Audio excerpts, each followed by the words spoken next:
نحمده ونصلي على رسوله الكريم اما بعد فاعوذ بالله من الشيطان الرجيم بسم الله الرحمن الرحيم رب اشرح لي صدري ويسر لي امري واحلل عقدة من لساني يفقهوا قولي۔ قرآن مجید کا آغاز سورۃ الفاتحہ سے ہوتا ہے جو قرآن مجید کی سب سے افضل سورت ہے۔ نبی صلی اللہ علیہ وسلم کسی سفر میں تھے تو ایک آدمی آپ کے پاس اترا۔ وہ کہتا ہے کہ نبی صلی اللہ علیہ وسلم نے اس کی طرف متوجہ ہو کر فرمایا، کیا میں تمہیں قرآن کے افضل حصے کے بارے میں نہ بتاؤں؟ پھر آپ صلی اللہ علیہ وسلم نے اس پر الحمدللہ رب العالمین کی تلاوت کی۔ سورۃ الفاتحہ ایک بے مثال سورت ہے۔ رسول اللہ صلی اللہ علیہ وسلم نے فرمایا، اللہ عز و جل نے ام القرآن فاتحہ جیسی سورت نہ تو تورات میں نازل فرمائی اور نہ ہی انجیل میں، اور یہی سبع مثانی ہے، اور اللہ تعالیٰ فرماتے ہیں کہ یہی سورت میرے اور میرے بندے کے درمیان تقسیم شدہ ہے، اور میرے بندے کو وہی ملے گا جو وہ مانگے گا۔ اعوذ باللہ من الشیطان الرجیم، بسم اللہ الرحمن الرحیم۔ اللہ کے نام سے ابتدا جو بہت مہربان نہایت رحم فرمانے والا ہے۔ قرآن مجید کی جب ابتدا کی جاتی ہے، آغاز کیا جاتا ہے، تو سب سے پہلے تعوذ پڑھا جاتا ہے کہ میں اپنے آپ کو اللہ کی پناہ میں دیتی ہوں شیطان مردود سے بچنے کے لیے۔ شیطان مردود کبھی بھی نہیں چاہتا کہ انسان سیدھے راستے کی طرف چلے، اور قرآن کا راستہ ہی سیدھا راستہ ہے۔ نبی صلی اللہ علیہ وسلم کا دیا ہوا راستہ ہی دراصل سیدھا راستہ ہے، لیکن شیطان کبھی بھی یہ نہیں چاہتا کہ ہم اس قرآن سے ہدایت پائیں۔ اسی طرح جب ہم اعوذ باللہ پڑھتے ہیں تو اس کا ایک صیغہ اعوذ بکلمات اللہ بھی ہے، یعنی ایک تو ہے اعوذ باللہ اور ایک ہے اعوذ بکلمات اللہ، کہ میں اللہ تعالیٰ کے سارے کلمات کے ساتھ اللہ کی پناہ میں اپنے آپ کو دیتی ہوں۔ کیونکہ آپ دیکھیے کہ اللہ سبحانہ وتعالیٰ کی جو مختلف مخلوقات ہیں ان میں سے یعنی شیاطین تو بری مخلوق ہیں، لیکن اس کے ساتھ ساتھ فرشتے جو ہیں وہ اچھی مخلوق ہیں۔ تو انسان کو ایک طرف جہاں شیطان بہکاتا ہے تو وہاں دوسری طرف فرشتہ اس کے دل میں اچھا خیال بھی ڈالتا ہے، اور فرشتے جو ہیں وہ ہمارا دفاع بھی کرتے ہیں۔ تو اس لیے اللہ سبحانہ وتعالیٰ کی مدد کے ساتھ قرآن کا آغاز کرنا چاہیے۔ بسم اللہ الرحمن الرحیم سے اللہ کا نام لے کر جو کہ بہت مہربان نہایت رحم فرمانے والا ہے۔ الحمدللہ رب العالمین الرحمن الرحیم مالک یوم الدین ایاک نعبد و ایاک نستعین۔ سب تعریف اللہ تعالیٰ کے لیے ہے جو تمام جہانوں کا رب ہے، نہایت مہربان ہے، بار بار رحم فرمانے والا ہے، بدلے کے دن کا مالک ہے۔ ہم صرف تیری ہی عبادت کرتے ہیں اور صرف تجھ ہی سے مدد چاہتے ہیں۔ سورۃ الفاتحہ کی اہمیت کی ایک وجہ یہ بھی ہے کہ یہ سب سے زیادہ نفع مند دعا پر مشتمل ہے۔ ابن تیمیہ کہتے ہیں کہ جب میں نے غور کیا کہ سب سے نفع مند دعا کون سی ہے تو بس وہ اللہ کی رضا کے کاموں پر مدد مانگنے کی دعا ہے کہ اللہ اپنی پسند کے کاموں پر ہماری مدد فرما۔ پھر میں نے سورۃ فاتحہ کی اس آیت ایاک نعبد و ایاک نستعین میں اس دعا کو پا لیا، اور اس میں دراصل انسان اللہ کی عبادت کی بات کرتا ہے کہ اللہ میں تیرا بندہ ہوں، تیری عبادت کرتا ہوں، تیری عبادت کرنا چاہ رہا ہوں۔ اور جیسا کہ آئندہ رمضان آ رہا ہے تو اس میں ہم عام دنوں سے زیادہ انشاءاللہ اللہ تعالیٰ کی عبادت کریں گے۔ تو یہ عبادت جو ہے یہ اللہ سبحانہ وتعالیٰ کی محبت کا نام ہے، یعنی عبادت کے 3 ارکان ہوتے ہیں، جن میں سب سے پہلا رکن جو ہے کمال درجے کی محبت ہونا۔ والذین آمنوا اشد حبا للہ، وہ لوگ جو ایمان لائے اللہ کی محبت میں سب سے زیادہ شدید ہوتے ہیں۔ دوسری بات یہ ہے کہ کامل درجے کی امید ہونا، وَيَرْجُونَ رَحْمَتَهُ، کہ وہ اس کی رحمت کی امید رکھتے ہیں۔ اور تیسرے اللہ تعالیٰ کا کامل خوف ہونا، یعنی یہ 3 چیزیں انسان کے اندر ہوں تو انسان عبادت گزار ہوتا ہے۔ اللہ کی محبت، اللہ کا خوف اور اللہ سے امید بھی۔ اور اللہ تعالیٰ کے علاوہ کسی اور کی عبادت کرنا جائز نہیں، اور عبادت اللہ کا حق ہے۔ اور ایاک نستعین کا مطلب ہے کہ ہم تجھ سے مدد چاہتے ہیں۔ تو جب نبی صلی اللہ علیہ وسلم نے فرمایا کہ جب تم مانگو تو اللہ سے مانگو، اور جب تم مدد چاہو تو اللہ سے مدد چاہو، کیونکہ دراصل اللہ ہی ہر چیز پر قادر ہے اور وہی انسان کو مدد دے سکتا ہے۔ جہاں تک اللہ عز و جل کی مخلوق کے علاوہ صرف اللہ سے مدد طلب کرنا ہے تو یہ اس لیے کیونکہ بندہ اکیلا اپنے فائدوں کے حصول اور اپنے نقصانوں کو ہٹانے سے عاجز ہے. یعنی اگر میں چاہوں کہ میں اکیلی ہی اپنے فائدے حاصل کر لوں یا جو بھی کوئی نقصان دہ چیز ہے یا تکلیف دہ چیز ہے اس سے چھٹکارا پا لوں تو یہ میرے بس کی بات نہیں ہے. کیونکہ انسان کی دین کی مصلحتیں ہوں یا دنیا کی فائدے کی چیزیں ہوں، اللہ کے سوا اس کی مدد کوئی بھی نہیں کر سکتا، اور جس کی مدد اللہ کرے اسی کو مدد حاصل ہوتی ہے، اور جس کو اللہ چھوڑ دے اس کی پھر کوئی مدد کرنے والا نہیں ہوتا، وہ بے یار و مددگار ہو جاتا ہے. اسی لیے ہم کہتے ہیں لا حول ولا قوت الا باللہ، کہ کوئی توفیق نہیں مل سکتی، کوئی قوت نہیں ہوتی مگر اللہ کے ساتھ. یعنی ہمارا حال بدل نہیں سکتا، یعنی حول حال سے بھی ہے، یعنی لا حول حال کی کوئی تبدیلی نہیں ہو سکتی، ایک حال سے دوسرے حال میں ہم نہیں جا سکتے، اور ہمارے اندر کوئی قوت بھی نہیں ہے مگر یہ کہ اللہ ہی کی دی ہوئی قوت اور اللہ ہی کی دی ہوئی طاقت سے انسان کے حالات تبدیل ہو سکتے ہیں. یعنی ہماری زندگیوں میں کئی مسائل ہوتے ہیں، کبھی بچوں کے مسائل، کبھی رشتہ داروں کے مسائل، کبھی اور مالی مسائل، یعنی کئی طرح کی چیزیں انسان کو پریشان کرتی رہتی ہیں. لیکن انسان کی اس ساری حالت کو کوشش کے باوجود بھی بعض اوقات خود سے انسان یا دوسرے لوگ، ہمارے ماں باپ، ہمارے شوہر، ہمارے بچے مل کے اس کو تبدیل نہیں کر سکتے. آپ نے دیکھا ہوگا جب انسان پریشان ہوتا ہے تو کبھی کسی کے پاس جاتا ہے، کبھی کسی سے دکھ بیان کرتا ہے، کبھی کسی سے مشورہ کرتا ہے، لیکن ساری باتیں کر کے چھوڑ دیتے ہیں، ہوتا ہوا تھا کچھ نہیں. ایسے میں انسان کو ٹھیک ہے مشورہ کر لینا چاہیے، مدد لینی چاہیے، لیکن اللہ سبحانہ وتعالیٰ سے ہی اصل میں مدد لینی چاہیے اور خوب خوب دعائیں کرنی چاہیے. اور اگر یہ کلمہ بھی بار بار انسان پڑھتا رہنا، ایاک نعبد و ایاک نستعین، کہ صرف تیری ہم عبادت کرتے ہیں اور تجھ سے ہم مدد چاہتے ہیں، تو انشاءاللہ اللہ کی مدد آئے گی. بندہ کس کس کام میں اللہ کی مدد کا محتاج ہے؟ اپنے روزمرہ کے مسائل کے حل کے لیے تو محتاج ہے ہی، اپنی خوراک کے لیے ہے، اپنے لباس کے لیے ہے، اپنی رہائش کے لیے، اپنی سب چیزوں کے لیے تو ہے ہی. لیکن خاص طور پر اللہ کی عبادت کے لیے ہم سب سے زیادہ اس کے محتاج ہیں کہ ہم اس سے مدد مانگے. تو انسان اللہ تعالیٰ کے احکام بجا کے نہیں لا سکتا جب تک انسان کو اللہ کی مدد حاصل نہ ہو. برائی چھوڑنا چاہتے ہیں، اپنی کوئی بری عادت چھوڑنا چاہتے ہیں، تو ہم اس کو چھوڑ نہیں سکتے جب تک اللہ کی مدد ہمیں حاصل نہ ہو. اسی طرح دنیا میں ہماری جو تقدیر ہے، اس تقدیر میں جو غم لکھے ہیں، ان غموں سے چھٹکارا نہیں پا سکتے جب تک کہ اللہ کی مدد حاصل نہ ہو. تو اس لیے بہت ضروری ہے کہ ہم دنیا کے معاملات میں بھی اللہ کی مدد لیں، اور پھر موت کے وقت، یعنی موت کے وقت کی جو سختیاں ہیں، اور قیامت اور برزخ یعنی قبر کے عذاب اور قبر سے متعلق جو مشکلات ہیں، اور قیامت کے دن کی جو ہولناکیاں ہیں، ان سب میں بھی ہمیں اللہ سے مدد لینی چاہیے. ان سب کاموں میں اللہ عز و جل کے سوا کوئی بھی مدد کرنے کی طاقت نہیں رکھتا. تو جو شخص اللہ کی مدد طلب کرنے کا حق ادا کرتا ہے تو اللہ تعالیٰ ان کاموں میں اس کی مدد بھی کرتا ہے. اہدنا الصراط المستقیم، تو ہمیں سیدھا راستہ دکھا، کیونکہ ہدایت سب سے بڑی ضرورت ہے جو انسان مانگتا ہے اللہ تعالیٰ سے. یعنی مانگنے کی چیزیں تو بہت ہے، لیکن سب سے اہم ترین چیز جو ہے وہ ہدایت ہے، کہ اللہ تعالیٰ ہمیں ہدایت عطا فرمائے. کیونکہ ہدایت جس کو مل گئی تو وہ متقین میں سے ہو جائے گا، اور جس کے اندر تقویٰ آ گیا اس کو مزید ہدایت بھی ملے گی. اور جو متقین میں سے ہو جائے گا تو من یتق اللہ یجعل لہ مخرجا ویرزقہ من حیث لا یحتسب، جو اللہ سے ڈرے گا وہ اس کے لیے نکلنے کا کوئی راستہ بنا دے گا، اور اسے وہاں سے رزق دے گا جہاں سے وہ گمان بھی نہیں کرتا ہوگا، یعنی جہاں سے وہ سوچ بھی نہیں سکتا. تو اس لیے انسان کو ہدایت کی ضرورت ہے، اور ہدایت اللہ سے مانگتے ہی رہنا چاہیے.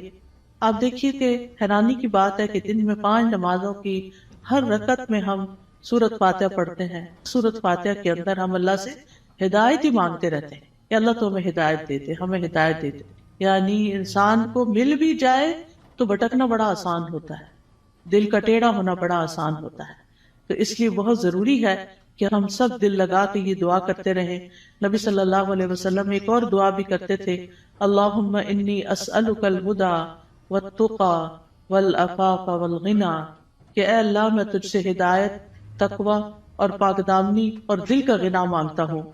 اسی طرح ایک اور دعا ہے، اللہم اہدنی وسددنی، اے اللہ تو مجھے ہدایت عطا فرما اور سیدھا رکھ، یعنی درست رکھ کہ ادھر ادھر نہ ہو جاؤں۔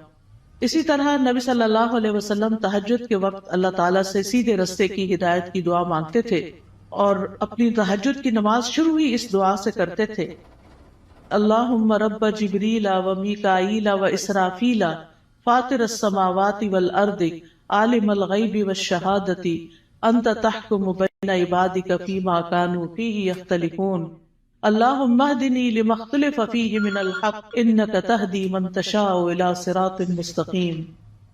اے اللہ، جبریل، میکائیل اور اسرافیل کے رب، آسمانوں اور زمین کے پیدا کرنے والے، ہر غیب اور حاضر کو جاننے والے، تو اپنے بندوں میں ان چیزوں کا فیصلہ کرے گا جن میں وہ اختلاف کرتے ہیں۔ اے اللہ، مجھے اس حق کی طرف رہنمائی دے جس میں اختلاف کیا گیا ہے۔ یقیناً تو جس کو چاہتا ہے سیدھے رستے پہ چلاتا ہے، یعنی جن چیزوں میں لوگ اختلاف کر رہے ہیں کہ یہ سیدھا رستہ ہے کہ نہیں، تو اللہ مجھے اس میں سیدھا رستہ دکھا دے۔ اب دیکھیں، ایک تو ہوتا ہے کہ ہم دین کی طرف نہ آئیں، لیکن ہم جب دین کی طرف آ بھی جاتے ہیں نا، تو اس میں بھی لوگ، کوئی کہتا ہے یہ کرو، کوئی کہتا ہے وہ کرو، تو انسان پر کنفیوز ہوتا ہے کہ میں کیا کروں اور کیا نہ کروں۔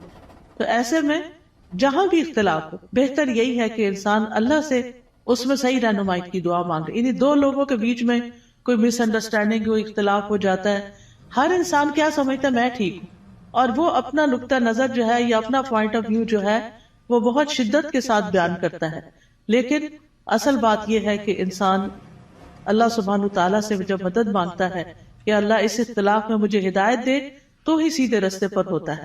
پھر اسی طرح یہ ہے کہ بچوں کو بھی صحیح فیصلے کرنے کے لیے ہدایت کی دعا دینی چاہیے۔ عبد الحمید بن سلمہ کہتے ہیں کہ ان کے والدین ان کے متعلق اپنا مقدمہ لے کر نبی صلی اللہ علیہ وسلم کی خدمت میں حاضر ہوئے۔ میرے والدین میں سے ایک مسلمان تھا، دوسرا نہیں تھا، کافر تھا۔ نبی صلی اللہ علیہ وسلم نے بچے کو اختیار دیا تو وہ ان دونوں میں سے جو کافر تھا اس کی طرف متوجہ ہو گیا۔ تو آپ کو فکر لگی کہ یہ اگر کافر لے جائے گا تو بچے کو کافر بنا دے گا۔ تو آپ صلی اللہ علیہ وسلم نے اسی وقت دعا کی، اللہم اہدہ، اللہ اس کو ہدایت دے دے۔ تو وہ مسلمان کی طرف متوجہ ہو گیا۔ تو پھر آپ نے فیصلہ اس کے حق میں کیا، کیونکہ آپ خود سے نہیں اس بچے کو کہہ سکتے تھے یا خود سے دے نہیں سکتے تھے، وہ بچے کی چوائس پر تھا کہ وہ کدھر جانا چاہتا ہے۔ تو آپ نے اس کے لیے دعا شروع کر دی۔ اس سے پتہ چلتا ہے کہ زندگی کے چھوٹے چھوٹے معاملات میں آپ لوگوں کی فکر کتنی کرتے تھے، ان کے لیے دعائیں کیسی کرتے تھے، اور سب سے زیادہ تو ان کی ہدایت اور ان کی آخرت کی فکر۔ پھر اسی طرح یہ ہے صراط الذین انعمت علیہم، راستہ ان لوگوں کا جن پر تو نے انعام کیا۔ یعنی ہم سیدھا راستہ تو مانگتے ہیں، لیکن ہمیں یہ نہیں پتا کہ وہ کیسے پتا چلے گا، کون سا ہمارے لیے نمونہ ہے، کن لوگوں کو ہم فالو کریں۔ کیونکہ پڑھی ہوئی چیزیں، سنی ہوئی چیزیں انسان جب کرنے لگتا ہے تو طریقہ فرق ہو جاتا ہے، لیکن جب کسی کو کرتے ہوئے دیکھتا تو آسانی ہو جاتی۔ اس کی مثال ایسے ہی ہے کہ جیسے آپ اگر کسی سے ریسیپی پوچھتے ہیں کہ میں یہ فلاں چیز کیسے بناؤں، تو آپ نے دیکھا ہوگا جیسے آلو گوشت ہے مثال کے طور، تو ہر گھر کے بنانے کا طریقہ فرق، اور ہر ایک ٹائم بھی فرق لیتا ہے۔ کوئی جلدی سے بنا کے رکھ دیتا ہے، کوئی آہستہ آہستہ بناتا ہے، کوئی ایک طریقے سے، کوئی دوسرے طریقے سے۔ تو اب اگر آپ صرف ریسیپی پوچھیں گے تو ہو سکتا ہے کوئی چیز مس ہی کر دے اس میں سے۔ تو جب آپ کسی کو بناتے ہوئے دیکھیں گے، صرف ایک دفعہ دیکھنے کی ضرورت ہے، تو آپ کو بہت آسان ہو جائے گا وہ کام کرنا۔ کوئی بھی چیز ہو جب آپ کسی کو کرتے ہوئے دیکھتے ہیں تو وہ آسان ہو جاتی۔ زبانی ایکسپلین کر کر کے انسان کہیں نہ کہیں غلطی کر جاتا ہے، کچھ نہ کچھ مس کر جاتا ہے۔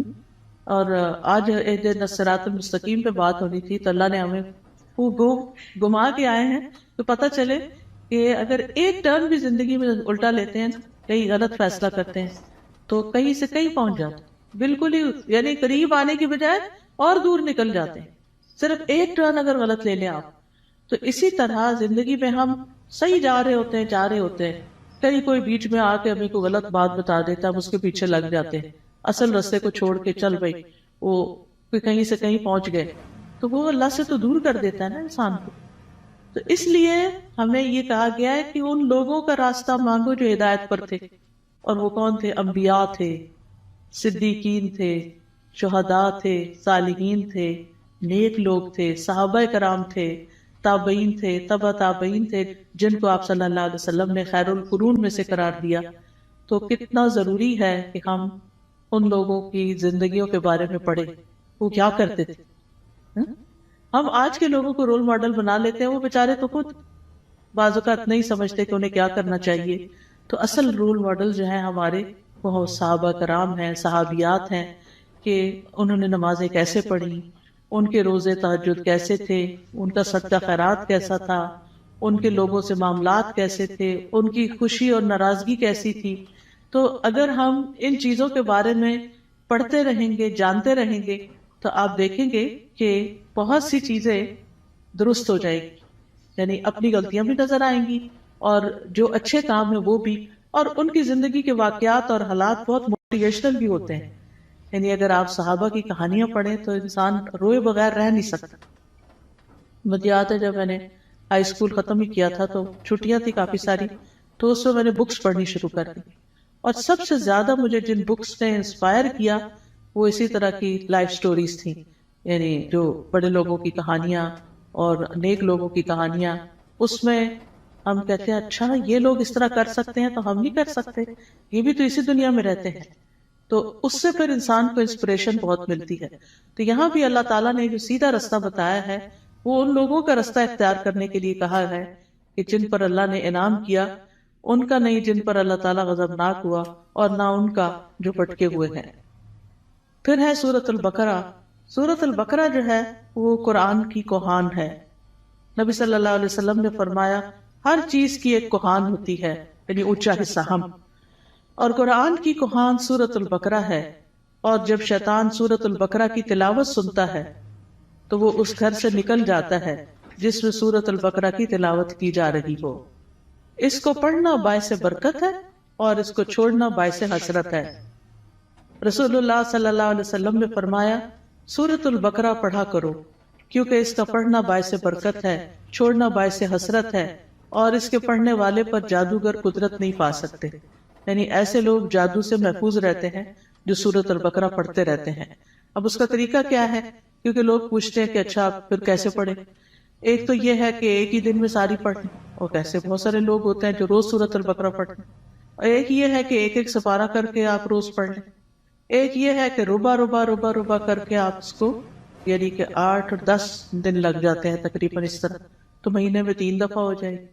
ایک یہ ہے کہ روزانہ آپ ایک صفحہ پڑھ لیں، اور جب تک وہ صفحے سارے ختم نہیں ہوتے تو وہ اس طرح روزانہ آپ یعنی یا نماز میں یا دیکھ کے یعنی پڑھتے رہیں. یعنی سورۃ البقرہ کے ساتھ اپنا تعلق قائم رکھیں تو اس کا فائدہ یہ ہوگا کہ جادوگر اثر نہیں کر سکیں. کیونکہ جن لوگوں پہ کوئی جادو کی شکایت ہوتی ہے نا، جب وہ بےچارے ایک دفعہ اپنا توڑ کر آتے ہیں، جب ان کو پتہ چلتا ہے توڑ ہو گیا تو دوبارہ کر دیتے ہیں. تو اس لیے پروٹیکشن بڑی ضروری ہوتی ہے، اور سورۃ البقرہ جو ہے اسی میں سے ہے. ابو ہریرہ رضی اللہ عنہ سے روایت ہے کہ رسول اللہ صلی اللہ علیہ وسلم نے فرمایا تم اپنے گھروں کو قبرستان نہ بناؤ، کیونکہ شیطان اس گھر سے بھاگ جاتا ہے جس گھر میں سورۃ البقرہ کی تلاوت کی جاتی ہے.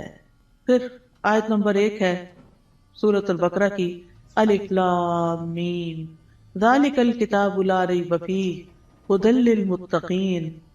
یہ کتاب ہے جس میں کوئی شک نہیں، ہدایت ہے متقی لوگوں کے لیے. قرآن جو ہے وہ شکوک و شبہات سے پاک کتاب ہے، یعنی ایسے علم پر مبنی ہے جو یقینی ہے، جو سب سے سچی بات ہے، اس کی ہر بات ہی سچی ہے. کون ہے متقین؟ الذین یؤمنون بالغیب ویقیمون الصلاۃ ومما رزقناہم ینفقون. جو غیب پر ایمان لاتے ہیں، نماز قائم کرتے ہیں، اور جو رزق ہم نے ان کو دیا ہے اس میں سے وہ خرچ کرتے ہیں. تو ایمان بالغیب جو ہے یہ دل سے تعلق رکھتا ہے. نماز قائم کرنا جسم کا حصہ ہے، اور مما رزقناہم ینفقون مال کا حصہ ہے، یعنی حقوق العباد کی ادائیگی. انسان اندر سے بھی اچھا ہو، انسان باہر سے بھی اللہ کی عبادت کرے، اور انسان اللہ کے بندوں اور اللہ کی مخلوق کے ساتھ بھی اچھا سلوک کرے. پھر فرمایا والذین یؤمنون بما انزل الیک وما انزل من قبلک وبالآخرۃ ھم یوقنون. اور وہ جو ایمان لاتے ہیں اس پر جو آپ پر نازل کیا گیا اور جو آپ سے پہلے نازل کیا گیا، اور وہ آخرت پر یقین رکھتے ہیں. یعنی متقی وہ لوگ ہوتے ہیں، اس کتاب سے ہدایت حاصل کرنے والے لوگ وہ ہوتے ہیں کہ جو اللہ کی طرف سے آئی ہوئی چیزوں پر ایمان رکھتے ہیں، اور جو چیزیں نبی صلی اللہ علیہ وسلم سے پہلے اتاری گئی تھی ان پر بھی ایمان رکھتے ہیں، اور وہ آخرت پر پکا یقین رکھتے ہیں. تو نبی صلی اللہ علیہ وسلم پر نازل شدہ وحی جو ہے اس پر ایمان لانا ضروری ہے. قرآن مجید میں آتا ہے وَأَنزَلَ اللَّهُ عَلَيْكَ الْكِتَابَ وَالْحِكْمَةَ وَعَلَّمَكَ مَا لَمْ تَكُنْ تَعْلَمْ وَكَانَ فَضْلُ اللَّهِ عَلَيْكَ عَظِيمًا. اللہ نے آپ پر کتاب و حکمت نازل کی ہے اور آپ کو وہ کچھ سکھایا جو آپ نہیں جانتے تھے، اور یہ آپ پر اللہ کا بہت ہی بڑا فضل ہے کہ اللہ تعالیٰ نے آپ کو فائدے کی سب چیزیں سکھا دی ہیں.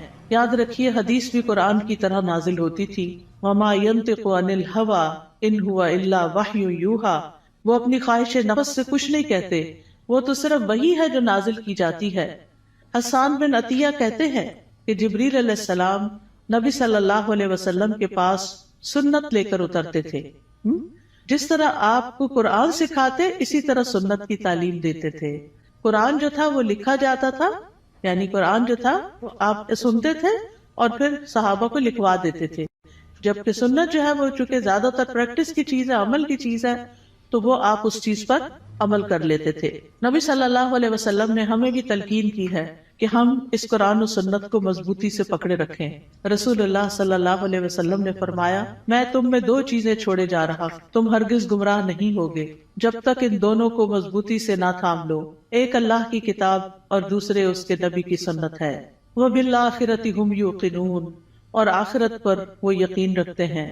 یقین کا معنی جو ہے وہ ایسا ایمان ہے جس کی طرف شک داخل، یعنی اتنا پکا کہ جیسے انسان اپنی آنکھوں سے کوئی چیز دیکھ رہا ہوتا ہے تو اس پر یقین ہوتا ہے کہ میں کوئی جھوٹ نہیں دیکھ رہا، یہ حقیقت ہے. یقین جو ہے یہ علم کا سب سے اونچا درجہ ہے. یعنی یہ نہیں کہا آخرت کا علم رکھتے ہیں، آخرت کو جانتے ہیں، نہیں، اس پر پکا یقین رکھتے ہیں، ایمان رکھتے ہیں. تو یقین کے فائدے کیا ہوتے ہیں؟ یقین کا فائدہ یہ ہوتا ہے کہ انسان کے لیے عمل آسان ہو جاتا ہے. انسان کو اللہ تعالیٰ سے یقین مانگنا چاہیے. ابو بکر رضی اللہ عنہ دعا میں یہ کلمات کہتے تھے اللہم ہب لی ایمانا و یقینا و معافاتا و نیتا. اے اللہ مجھے ایمان اور یقین اور عافیت اور اچھی نیت عطا فرما. اولئک علی ھدی من ربہم واولئک ھم المفلحون. یہی لوگ اپنے رب کی طرف سے ہدایت پر ہیں اور یہی لوگ دراصل فلاح پانے والے ہیں. اس کے بعد فرمایا بے شک وہ لوگ جنہوں نے کفر کیا ان کے لیے برابر ہے کہ آپ انہیں ڈرائیں یا نہ ڈرائیں، وہ ایمان نہیں لائیں گے. اللہ نے ان کے دلوں اور ان کے کانوں پر مہر لگا دی ہے اور ان کی آنکھوں پر پردہ ہے اور ان کے لیے بہت بڑا عذاب ہے. گناہ جب دل پہ پے در پے آتے ہیں تو دل کو بند کر دیتے ہیں، اور جب اسے بند کر دیتے ہیں تو اللہ کی طرف سے ٹھپا اور مور لگ جاتی، پھر ایمان اندر نہیں داخل ہوتا. اس لیے پھر انسان کا کفر سے چھٹکارا پانے کا کوئی رستہ نہیں رہ جاتا. ختم اللہ علی قلوبہم. اور پھر کان بھی نہیں سنتے اور آنکھیں بھی نہیں دیکھتی، کہیں سے بھی عبرت نہیں ہوتی.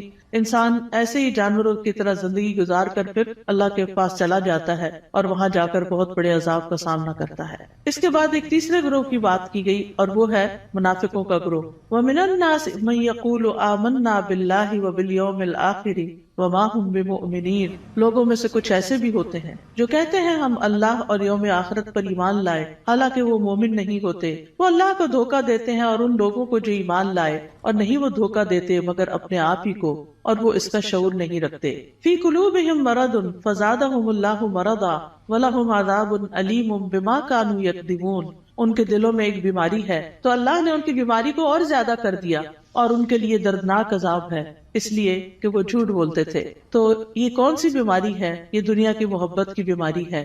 اس وجہ سے وہ اللہ سبحانہ و تعالیٰ کی عبادت نہیں کرتے، اسی وجہ سے وہ آخرت کی فکر نہیں کرتے، اسی وجہ سے وہ نبی صلی اللہ علیہ وسلم کی سنت کو کوئی اہمیت نہیں دیتے. کیونکہ جب دل دنیا کی طرف جھک جاتا ہے اور اس کے اندر بڑھتا چلا جاتا ہے، جو دنیا میں ہی سکون پاتا ہے، دنیا سے محبت کرتا ہے، وہ دل پھر آخرت سے غافل ہو جاتا ہے. اور جب آخرت سے غافل ہو جاتا ہے تو پھر اللہ سبحانہ و تعالیٰ ایسے بندے کو اس کے نفس کے حوالے کر دیتے ہیں، اور پھر آخرت میں اس کے لیے دردناک عذاب ہے.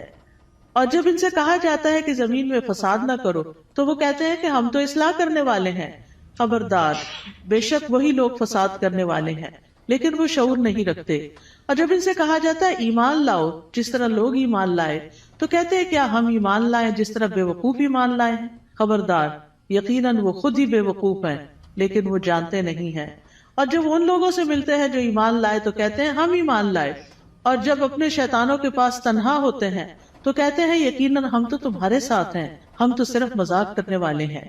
یعنی ایسے لوگ ہر ایک سے بنا کے رکھنے کی فکر کرتے ہیں اور کسی کو اس لیے ناراض نہیں کرنا چاہتے کہ ان سے پھر کوئی دنیا کا نقصان نہ ہو جائے. لیکن حقیقت یہ ہے کہ یہ لوگ دین کا مذاق اڑاتے ہیں اور دین کے ساتھ نان سیریس رویہ اختیار کرتے ہیں. تو اس لیے اللہ یستہزئ بہم، جیسے یہ عمل کرتے ہیں ویسے ہی ان کی جزا ہے. اللہ بھی ان سے مذاق کرتا ہے اور انہیں ان کی سرکشی میں مہلت دیے جا رہا ہے تو وہ بھٹکتے پھرتے ہیں. یعنی اللہ سبحانہ وتعالیٰ کا ان کے ساتھ استہزاء یہ ہے کہ وہ ان کے بدبختی کے اعمال اور خبیث حالات کو ان کے سامنے مزین کر دیتا ہے. یعنی انہیں اپنی برائیاں جو ہیں وہ اچھی لگنے لگتی ہیں، جیسے جھوٹ بولنا، دھوکہ دینا، کہنا یہ تو سمارٹنس ہے، دیکھو میں نے فلاں کو کیسے بیوقوف بنایا، اور پھر تنہائی میں بیٹھ کے اس پہ ہنستے ہیں. تو یہ چیزیں جو ہیں یہ انسان کے اپنے ہی لیے نقصان دہ ہوتی ہیں.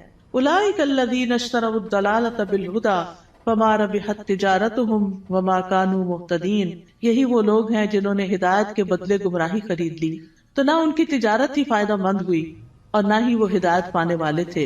ان کی مثال اس شخص کی طرح ہے جس نے آگ جلائی، تو جب آگ نے اس ماحول کو روشن کر دیا اللہ ان کا نور لے گیا اور انہیں اندھیروں میں چھوڑ دیا، وہ دیکھ نہیں پاتے. یعنی ان کے دل کا نور ختم ہو گیا ان کے اپنے اعمال کی وجہ سے. یعنی یہ ان لوگوں کے بارے میں بات کی گئی ہے کہ جو دعویٰ تو کرتے ہیں کہ ہم ایمان لائے اور اس سے دنیا میں کچھ نہ کچھ فائدہ اٹھاتے ہیں کہ وہ مسلمان ظاہر ہوتے ہیں تو مسلمانوں کو جو بینیفٹس ہوتے ہیں یہ ان کے شیلٹر میں آ جاتے ہیں. لیکن یہ ہے کہ دنیا میں تھوڑی سی روشنی ان کو مل گئی مگر آخرت میں تو سخت اندھیرا چھا جائے گا اور ان کو سخت عذاب پہنچے گا. پھر اسی طرح یہ ہے کہ دنیا میں کفر جو ہے وہ روشنی چھپا دیتا ہے اور ان کے پردے چاک ہو جاتے ہیں، جو ان کی منافقت ظاہر ہو جاتی ہے تو وہ اس سے اندھیرے ان کے کھل کے سامنے آ جاتے ہیں کہ ان کے دلوں کے اندر کیا ہے. پھر اسی طرح ان کے بارے میں فرمایا سم بکم عمی فہم لا یرجعون، بہرے ہیں، گنگے ہیں، اندھے ہیں، پس وہ نہیں لوٹتے، یعنی ہدایت کی طرف واپس نہیں آتے. یا ان کی مثال آسمان سے اترنے والی زوردار بارش کی طرح ہے جس میں اندھیرے ہیں اور گرج ہے اور چمک ہے.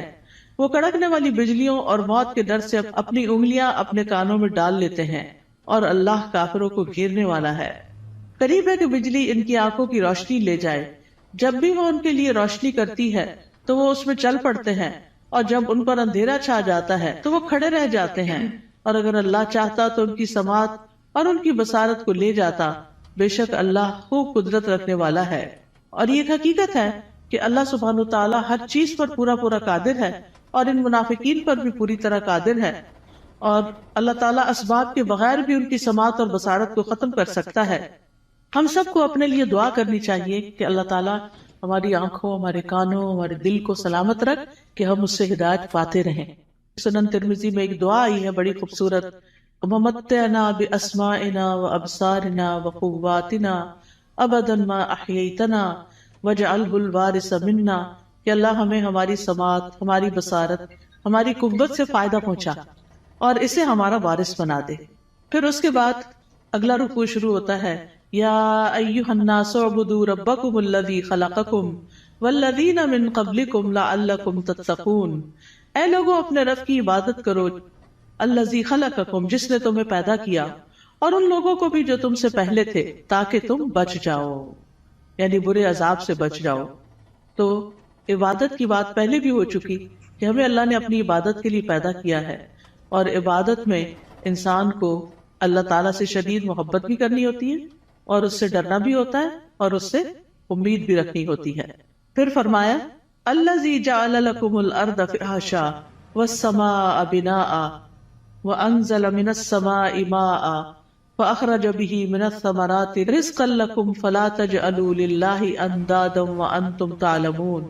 وہ جس نے تمہارے لیے زمین کو فرش اور آسمان کو چھت بنایا اور آسمان سے پانی نازل کیا اور اس پانی سے تمہارے لیے پھل بطور رزق پیدا کیے، بس تم اللہ کے ساتھ کسی کو شریک نہ ٹھہراؤ حالانکہ تم جانتے ہو. اور اگر تمہیں اس قرآن میں شک ہے جو ہم نے اپنے بندے محمد پر نازل کیا صلی اللہ علیہ وسلم، تو اسی طرح کی ایک صورت تم بھی بنا لاؤ، اور اللہ کے سوا اپنے گواہوں یعنی مددگاروں کو بھی بلا لو اگر تم سچے ہو۔ فَإِن لَّمْ تَفْعَلُوا وَلَن تَفْعَلُوا فَاتَّقُوا النَّارَ الَّتِي وَقُودُهَا النَّاسُ وَالْحِجَارَةُ أُعِدَّتْ لِلْكَافِرِينَ، پھر اگر تم نے ایسا نہ کیا اور تم ہرگز نہ کر سکو گے تو بچو اس آگ سے جس کا ایندھن انسان اور پتھر ہیں، جو کافروں کے لیے تیار کی گئی ہے، اور خوشخبری دے دیجئے ان لوگوں کو جو ایمان لائے اور انہوں نے نیک عمل کیے۔ تو خوشخبریاں کس کے لیے ہیں؟ گڈ نیوز کس کے لیے ہیں؟ جو ایمان لا کر اچھے کام کرتا ہو، کہ ان کے لیے ایسے باغات ہیں جن کے نیچے نہریں بہتی ہیں، جب انہیں ان باغوں میں سے کسی قسم کا پھل کھانے کو دیا جائے گا تو وہ کہیں گے یہ تو وہی ہے جو اس سے پہلے بھی ہم دیے گئے، اور انہیں اس سے ملتے جلتے پھل دیے جائیں گے۔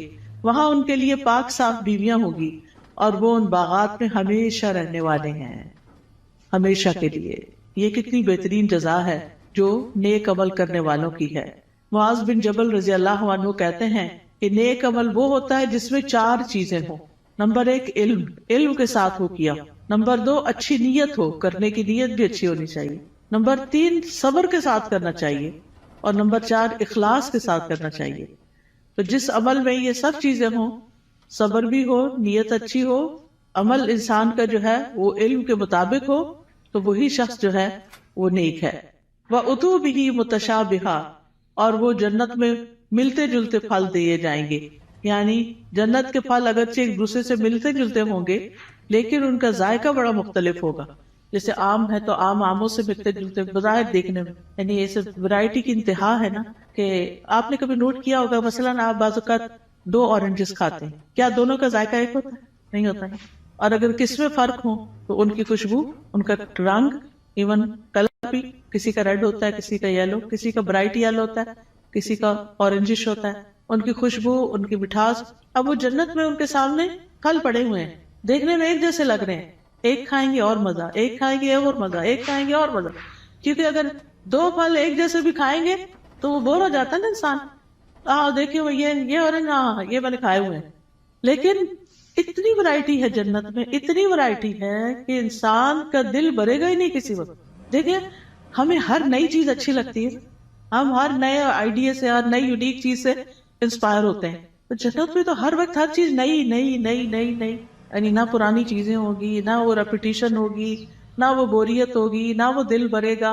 اب فیشن کیا ہے؟ ایک نیا آئیڈیا ہی ہوتا ہے نا، حالانکہ بعض اوقات اس میں بڑی تکلیف بھی ہوتی ہے، لیکن وہ نیا ہوتا ہے تو لوگوں کو اٹریکٹ کرتا ہے، یونیک، ان یوزول۔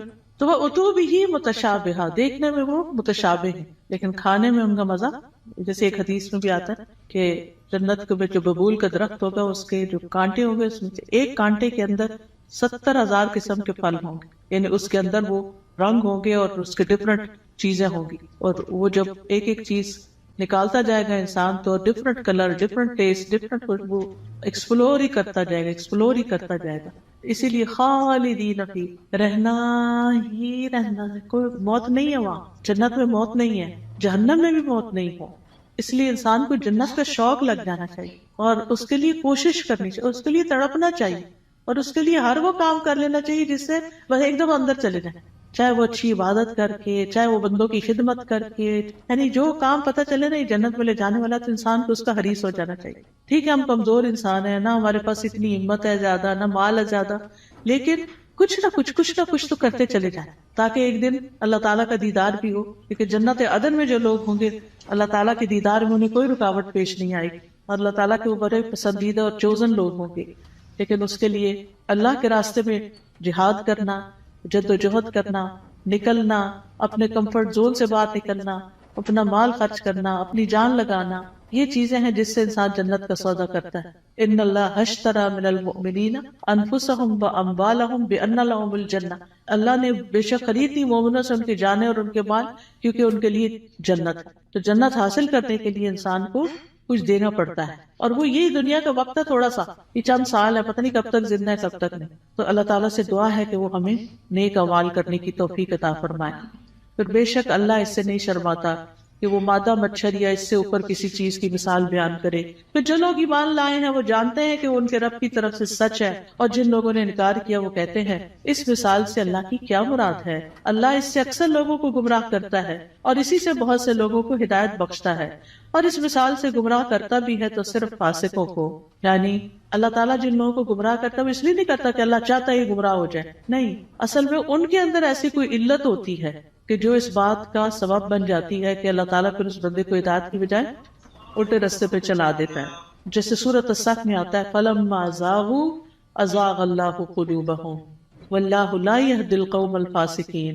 پھر جب وہ ٹیڑھے ہو گئے تو اللہ نے ان کے دل ٹیڑھے کر دی. انسان سیدھا رستہ چھوڑ کے ٹیڑھے پہ جاتا ہے تو پھر اللہ تعالیٰ اس کو اسی کے حوالے کر دیتا ہے، اور اللہ نافرمان لوگوں کو ہدایت نہیں دیتا. تو جو لوگ رب کے حکم کو مان جاتے ہیں ان کو ہدایت کی تعلیم مل جاتی ہے اور وہ سیدھے رستے پہ چل پڑتے ہیں. اور پھر فاسق کون ہوتے ہیں؟ جو اللہ کے عہد کو اس کے مضبوط باندھنے کے بعد توڑ دیتے ہیں، اور جس چیز کا اللہ نے جوڑنے کا حکم دیا اس کو کاٹ ڈالتے ہیں، یعنی رشتہ داروں سے کاٹ لیتے ہیں اور زمین میں فساد کرتے ہیں. یہی لوگ دراصل نقصان اٹھانے والے ہیں. تم اللہ کا انکار کیسے کر سکتے ہو حالانکہ تم مردہ تھے، پھر اس نے تمہیں زندگی بخشی، پھر وہی تمہیں موت دے گا، پھر وہی تمہیں دوبارہ زندہ کرے گا، پھر اسی کی طرف تم لوٹائے جاؤ گے. واپسی کدھر ہے؟ اللہ ہی کی طرف ہے. اب یعنی کہ 2 مرحلے تو پورے ہو گئے. ایک مرحلہ تھا زندگی سے پہلے آنے کا، جب آدم علیہ السلام کی پشتوں سے اللہ نے سب کی روحیں پیدا کر دی. پھر اس کے بعد اس دنیا میں اب آگے، اب اس کے بعد موت ہے، پھر موت کے بعد پھر زندگی ہے جو ہمیشہ کی زندگی. هو الذی خلق لکم ما فی الارض جمیعا ثم استوى الی السماء فسواہن 7 سماوات وہو بکل شیء علیم. وہ اللہ ہی تو ہے جس نے وہ سب کچھ جو زمین میں ہے تمہارے لیے پیدا کیا، پھر وہ آسمانوں کی طرف متوجہ ہوا تو ان کو ٹھیک کر کے 7 آسمان بنا دیا، اور وہ ہر چیز کا خوب علم رکھنے والا ہے. یہ اللہ تعالیٰ کا ہم پر احسان ہے کہ اس نے ہمارے لیے فائدے کی چیزیں اور عبرت کے سامان زمین میں پیدا کیے، اور ہر وہ چیز جو اللہ نے بنائی وہ ہمارے استعمال کے لیے ہے. تو اللہ تعالیٰ سے دعا ہے کہ وہ ہمیں ان نعمتوں سے بھرپور فائدہ اٹھا کر اس کی اطاعت میں اپنی جان لگانے کی توفیق عطا فرمائے. وآخر دعوانا ان الحمد للہ رب العالمین.